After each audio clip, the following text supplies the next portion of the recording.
Hey everyone! Welcome back. I am back today with more Demon Slayer, which I'm very excited about. If you're joining me early today, it means you are one of my awesome patrons. Thank you so much from the bottom of my heart, and I'm sending you those big old hugs as always. If not, still thank you for joining me today. I'm glad you're here. I do hope you'll consider supporting me that way. The link to my Patreon is going to be in the description down below. So last time on Demon Slayer, we had a pretty big development because we found out some stuff about our guy Zenitsu. I hope I'm remembering that right. But wow, so that was kind of a big development for his character, and it's one that I really like because he is just like total mass panic when he's awake. And then the way it looked to me in the episode that I watched was that, like, when faced with extreme danger, he passes out and turns into this, like, ultimate awesome hero. Like, powers up, and then he wakes up and he has no recollection of it. That's the way it looked to me. I don't know if I'm understanding that correctly, or if maybe they'll get into more of the specifics in this one, but I'm a big fan of it. I mentioned this last episode, last reaction, I think, that it kind of reminds me of Lunch from Dragon Ball. The way she, like, would sneeze and just turn into, like, the, kind of like, not even villain, but just like bazooka wielding Lunch. And then when she sneezed, she went back to being cute Lunch. So that was really cool. So Tanjiro figured out kind of how the drums and the reconfiguration of the rooms is starting to work, which was really cool. So I'm excited to see what's next. We still don't know a lot about the boar-headed guy. It kind of seems to me like he wasn't really on his side. He was just kind of like out for the thrill of the fight. But again, like, I've seen itty bitty snippets of what's going on, and I'm sure it's going to be explained in more depth. So if I'm getting this totally wrong, don't worry. I'll get on the same page as all you guys. So I'm really enjoying it. I know I just go on and on about how much I love Tanjiro, but I really like him as a main character. He's very good, but in a very different way than most shonen heroes. He is, like, determined on the things that he wants to do, but he's driven by this gentle spirit. Not that he can't, fight when he has to, but it's just kind of cool to see a character who's, like, a little bit more driven by, how do I want to put this? Like, a lot of shonen characters you see, like, they want to be the best, they want to, and they have, like, good motives. It's not like they have shallow motives or anything, they want to protect people they love and things like that, but, with Tanjiro, I feel like it's, I don't know, he just has, like, this gentleness about him that's kind of unique. So I really enjoy watching him. We also know that Nezuko is still outside the house, right? So I wonder if that's going to come into play at some point. We'll see.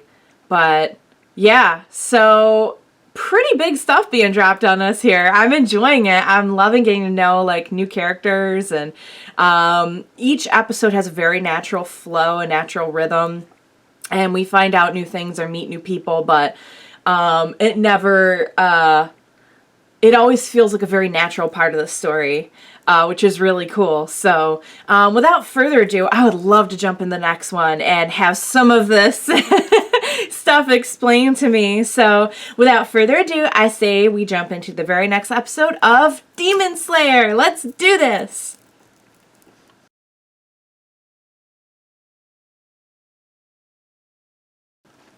Alright, so you guys, that was such a good episode. Oh my god, I need to start at the beginning because once again, they have made me experience feels over a demon's backstory, and, like, it's amazing how I can go into one of these episodes like, yeah, get them. And then they show me like what they've been through. And I'm like, oh, you guys just had to go and do it again, didn't you? I think it was a great point too, that like, it's a good life lesson that if you're doing something creative, or even if you're not doing something creative, but particularly like with something that you put a lot of yourself into personally, like a creative art, there's always going to be people that just think it's crap, you know, and you have to believe in it for yourself. You have to do what makes you happy. And there's always going to be someone out there that like one man's crap is another man's treasure, you know.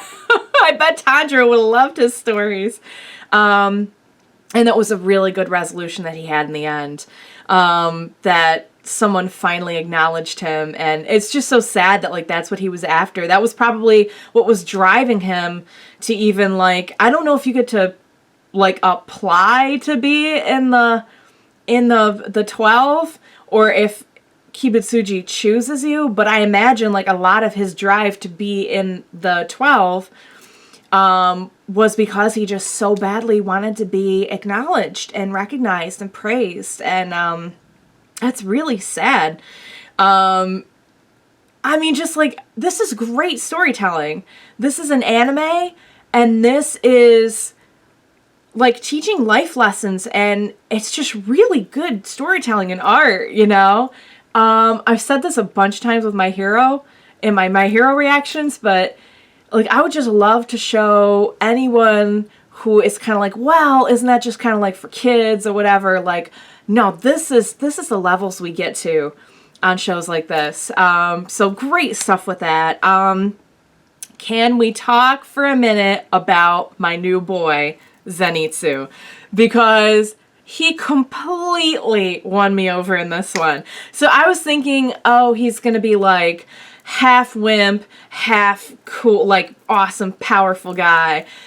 And now I see that like, even in his wimp form, he's not a wimp at all. Like, when it comes to protecting someone or something that he believes in, he will do anything. You know, get beat up, risk being killed.